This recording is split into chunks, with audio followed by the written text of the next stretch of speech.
එකේදී අපි බලන්නේ සෛල සැකිල්ල හැදිලා තියෙන ශුද්‍ර නාලිකා සහ ප්‍රෝටීන සූත්‍රිකා පිළිබඳ.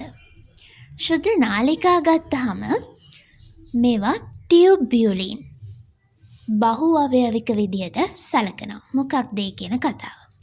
ශුද්‍ර නාලිකාවක් හැදිලා තියෙන්නේ ටියුබියුලින් බට 13ක්. හරියට මේවා ස්තම්භ නැත්තම් අර වතුර ගෙනියන බට තියෙන ස්ලෝන් බට අන්න ඒ වගේ. ටියුබියුලින් අණු ස්තම්භ 13ක් තමයි බහු අවයවික විදියට හැදිලා ශුද්‍ර නාලිකාවක් හැදෙන්නේ. හරියට වතුර ගෙනියන කුහරමේ නාලයක් වගේ.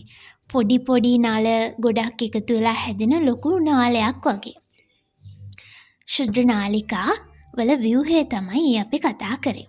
ඊළඟට හැදිලා තියෙන ප්‍රෝටීන අපි දැන්ටමත් කතා කරා ටියුබියුලින්. ඔයාලට ඉන්ටර්නෙට් එකේ සර්ච් කරලා බලන්න පුළුවන් නම් මේකේ රූපයක්. එතකොට මේකේ ව්‍යුහය මතක තියාගන්න අමතක වෙන එකක් නැහැ. ඊටාම් පහසු වෙයි. මේ වීඩියෝ එකේදී අපි බලන්නේ සෛල සැකිල්ල හැදිලා තියෙන ශුද්‍ර නාලිකා සහ ප්‍රෝටීන සූත්‍රිකා දෙවර්ගය වන අතරමැදි සූත්‍රිකා සහ ශුද්‍ර සූත්‍රිකා පිළිබඳව.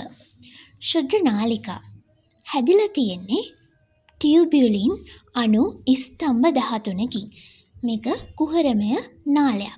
හරියට වතුර ගෙනියන බටයක් වගේ තමයි මේ ව්‍යුහය හැදිලා තියෙන ටියුබියුලින් බට නැත්නම් අණු ස්තම්භ විදියට දිග බට 13ක් ටියුබ් එකක් වගේ හැදිලා තියෙන්නේ මේ ශුද්‍ර නාලිකා. ඉතින් මේ තමයි ව්‍යුහය. මේවට ටියුබියුලින් බහු අවයවික කියලාත් කියනවා. හැදිලා තියෙන ප්‍රෝටීන උපේකකය තමයි ටියුබියුලින්. ඉතින් ඉන්ටර්නෙට් එකේ සර්ච් කරලා මේකේ පින්තූරයක් ගන්න පුළුවන්. එතකොට මේ ව්‍යුහය පහසුවෙන් මතක තියාගන්න පුළුවන් වෙයි. ඊළඟට අපි බලමු ශුද්‍ර සූත්‍රිකා සහ අතරමැදි සූත්‍රිකා ගැන. මේ දෙන්නටම අපි පොදුවේ කියනවා ප්‍රෝටීන සූත්‍රිකා කියලා. ශුද්‍ර සූත්‍රිකා වලටම ඇක්ටින් සූත්‍රිකා කියනවා. ඇයි ඒ නම දුන්නේ? මොකද මේක හැදිලා තියෙන ප්‍රෝටීනේ තමයි ඇක්ටින්. ශුද්‍ර නාලිකා වලට ටියුබියුලින් බහු අවයවික කිව්වේ ඒක හැදිලා තියෙන ප්‍රෝටීනේ ටියුබියුලින් නිසා. ශුද්‍ර සූත්‍රිකා වලට ඇක්ටින් සූත්‍රිකා කියන්නේ ඒක හැදිලා තියෙන ප්‍රෝටීන උප ඒකකය ඇක්ටින් නිසා. ඉතින් මේක හරියට කොණ්ඩේ ගොතද්දි අර ඉස්කෝලේ යන කොණ්ඩේ ගොතද්දි අර හැදෙන ව්‍යුහය අන්න ඒ වගේ.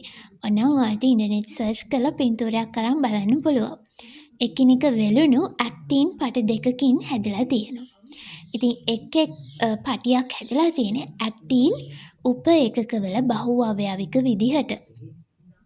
ඉතින් මේකෙත් පින්තූරයක් අරන් බලන්න පුළුවන්. හරිම පහසු ව්‍යුහයක් මතක තියාගන්න.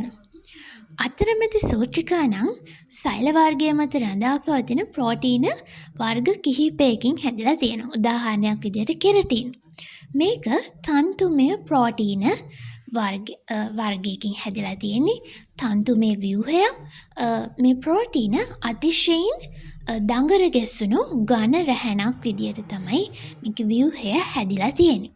හරි, දැන් අපි සෛල සැකිල්ල හදන්න දායක වෙච්ච ශුද්‍ර නාලිකා සහ ප්‍රෝටීන සූත්‍රිකා දෙවර්ගය ලෙස සැලකෙන ශුද්‍ර සූත්‍රිකා නැත්නම් ඇක්ටින් සූත්‍රිකා සහ අතරමැදි සූත්‍රිකා වල ව්‍යුහය ඊළඟට එයාලා හදන්න දායක වෙච්ච ප්‍රෝටීන උපේකකය ගැන සම්පූර්ණ අවබෝධයක් ලබා ගත්තා. ඉතින් මේකේ පින්තූරත් ඔයාලා ඉන්ටර්නෙට් සර්ච් කරලා බලන්න කියලා මම කියනවා. එතකොට මේ ව්‍යුහ පහසුවෙන් පින්තූර වලින් මතක තියාගන්න ඔයාලට උදව්වක් වෙයි.